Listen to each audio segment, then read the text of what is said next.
Hello दोस्तों, polytechnic education channel पर आप सभी लोगों का हार्दिक दिल से स्वागत है। जैसा कि दोस्तों आप सभी को विदित है कि जून माह में पॉलिटेक्निक कॉलेज के विद्यार्थियों की एग्ज़ाम शुरू होने जा रही है। तो दोस्तों आपको जो मैकेनिकल ब्रांच के विद्यार्थी हैं, स्ट्रेंथ ऑफ मटेरियल जो 4th सेमेस्टर का सब्जेक्ट है, आज की वीडियो में बताऊंगा।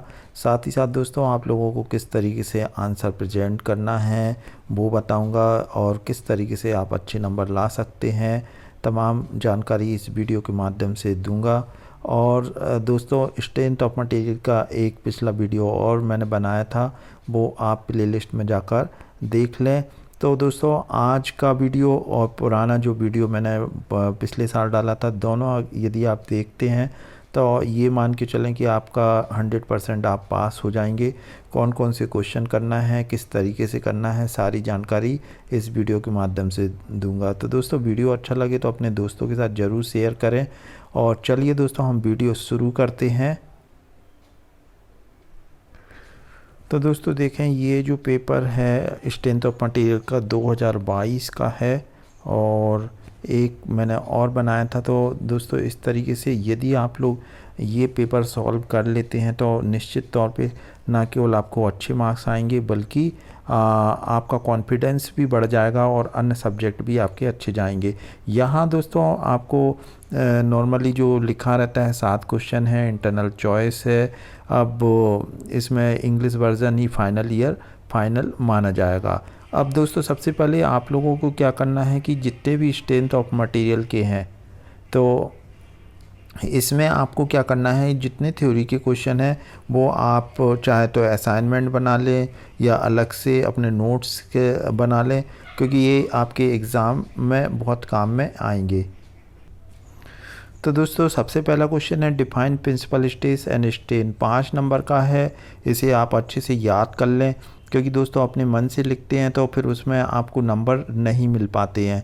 यहाँ दूसरा क्वेश्चन दोस्तों ये एक इसमें आपको क्या निकालना है, ये square bar 4 centimetre side 1 metre long reciprocated to a tensile load 2 kilonewton along its length by doing the length increase by 1 millimeter if the Poisson ratio is 0.25. find the Young's elasticity, Young's modulus और elasticity modulus change in width। तो दोस्तों ये बहुत आसान सवाल है, यदि आप लोग कर पाएँ तो ये जो फर्स्ट चैप्टर है सिंपल स्ट्रेस और स्ट्रेन के बीच में आता है, तो ये आप लोगों से आसानी से बन जाएगा। इसमें सबसे पहले दोस्तों आपको जो भी दिया है गिवन लिख लें। जैसे इसमें लंबाई दे रखी है, साइड दे रखी है, स्क्वायर है तो इसकी क्या है लंबाई चौड़ाई स्क्वायर की बराबर होगी। तो इसमें आपको कुछ नहीं है, आपको यंग्स मॉडुलस निकालना है। तो यंग्स मॉडुलस तो दोस्तों आपको फार्मूले आपको पता होना चाहिए। तो डेल एल बराबर जो होता है PL अपॉन AE, तो इससे आप यंग्स मॉडुलस की वैल्यू निकाल सकते हैं। P दे रखा है, L दे रखा है, अगर चेंज इन लेंथ आपको दी है 1 mm तो आपका सिंपल E आ जाएगा।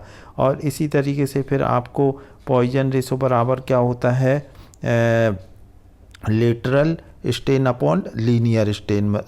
तो लेटरल स्ट्रेन अपॉन लीनियर बराबर 1 अपॉन पॉइजन रेशो, और पॉइजन रेशो आपको यहाँ पर दिया है 0.25। तो इससे आप लोग हल कर सकते हैं दोस्तों। तो यहाँ ये देखने वाली बात ये है कि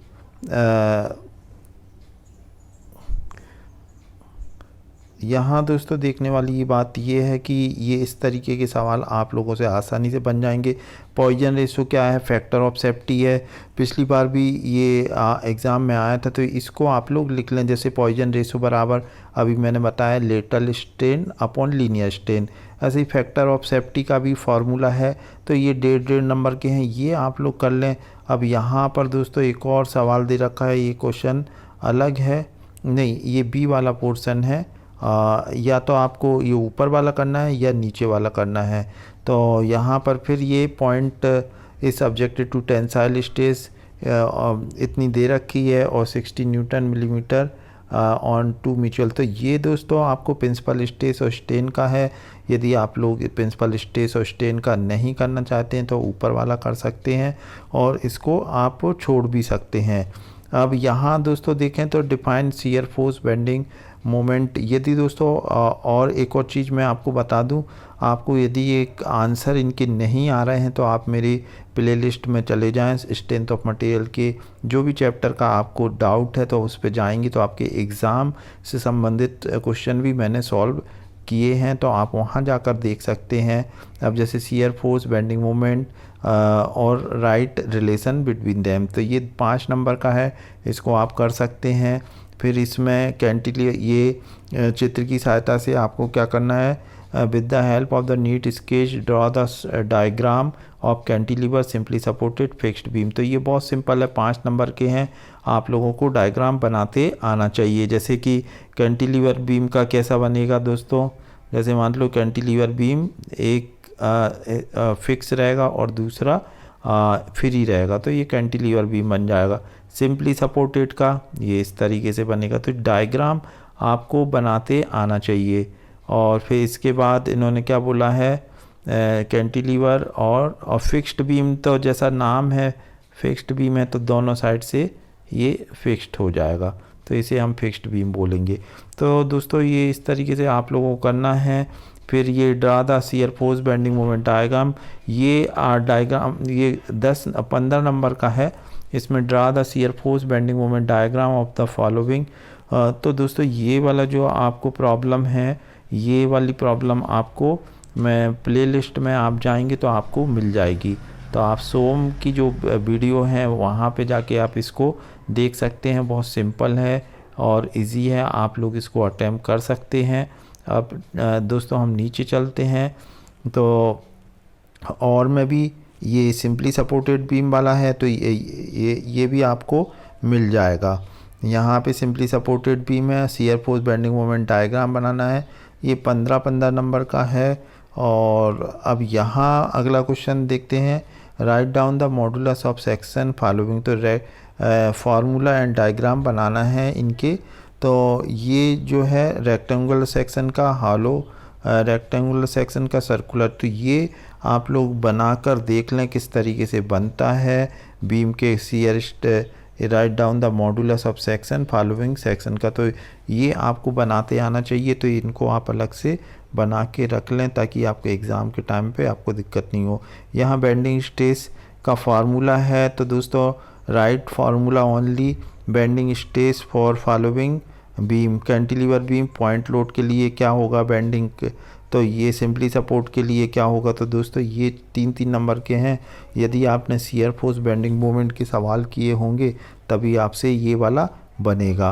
अब नेक्स्ट देख लेते हैं दोस्तों, ये सिंपली सपोर्टेड बीम का है। इसमें आपको ये simply supported beam is a hollow circular section having 100 mm और 60 mm देन आउटर और इनर डायमीटर इसमें दे रखा है और 5 मीटर इस लेंथ दे रखी है।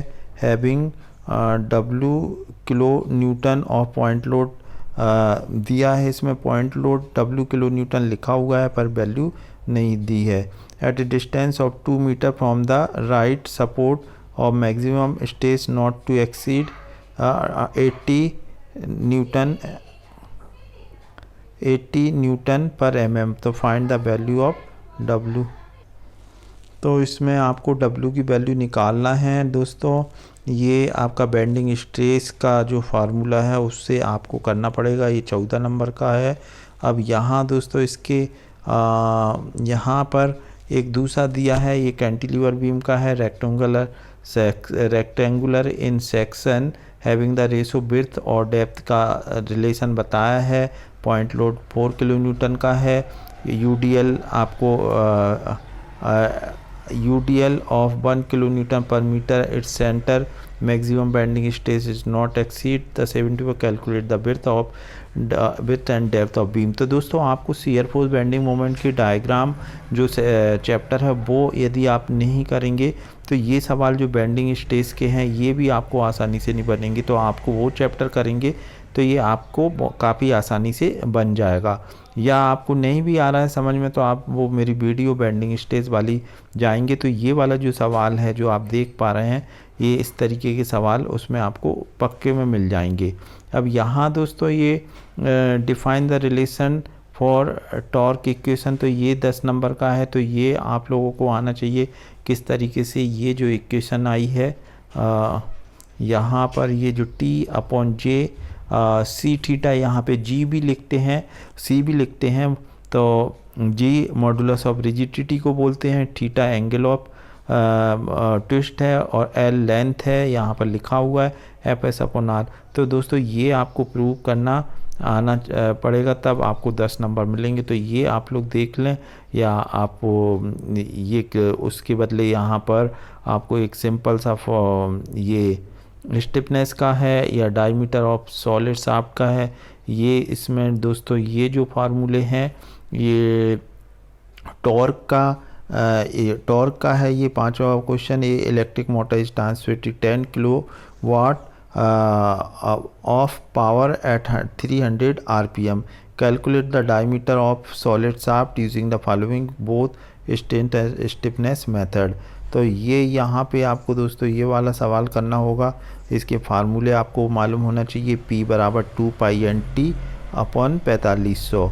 यहाँ पे दोस्तों ये जो फार्मूला है वो आपका लगेगा जैसे P बराबर 2π/NT/60, क्योंकि यहाँ पे किलोवाट में दे रखा है तो आपको ये फार्मूला अप्लाई करना पड़ेगा।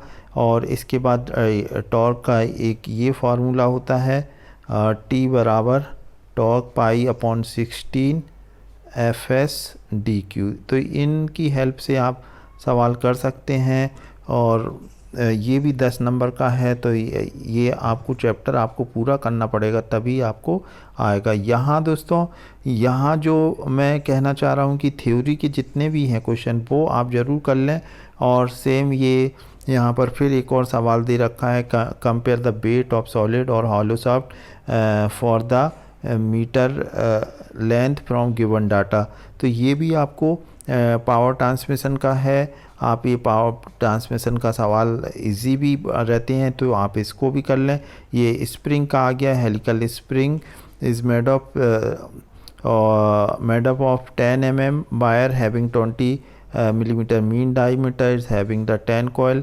तो दोस्तों ये जो सवाल हैं ये सारे सवाल आपको यदि नहीं भी आते हैं समझ में तो दोस्तों ये स्प्रिंग वाला आप स्प्रिंग का आप प्ले लिस्ट में जाएंगे तो सेम इसी तरीके के सवाल आपको मिल जाएंगे। क्योंकि मैंने पूर्व की वीडियो में जितने भी सवाल हैं और आपके जो सवाल आते हैं एग्ज़ाम में वो रिपीटेशन नॉर्मली हो जाते हैं। तो यहाँ पर दोस्तों ये लास्ट क्वेश्चन था आपका स्प्रिंग का। तो स्प्रिंग से भी आप क्या समझते हैं, टाइप्स ऑफ स्प्रिंग, ये ज़रूर आप कर लें। तो आप जितने भी थ्योरी के हैं और एक पुराना जो स्ट्रेंथ ऑफ मटेरियल का है प्लेलिस्ट में तो वहाँ से आप देख लें। और इसका आप चाहें तो स्क्रीनशॉट खींचना है तो आप खींच लें ताकि आप एग्ज़ाम की तैयारी जब करेंगे तो आपको काफ़ी मदद मिल जाएगी। तो दोस्तों इसको मैं और छोटा कर देता ताकि आप स्क्रीनशॉट ले सकते हैं। तो यहाँ दोस्तों आप देखें ये पहला पेज है आपका, तो आप इसका स्क्रीनशॉट ले लें। फिर ये आपका दूसरा पेज है, आप इसको ले लें। फिर ये तीसरा है। इस तरीके से आप इसको आपको जैसा भी हल करना है, कभी आपको एग्ज़ाम टाइम में दिक्कत ना हो तो ये 2 पेपर जो मैंने दिए हैं आपको ये ज़रूर सॉल्व कर लें। और वीडियो अच्छा लगा हो तो दोस्तों लाइक कर दें और वीडियो देखने के लिए थैंक यू।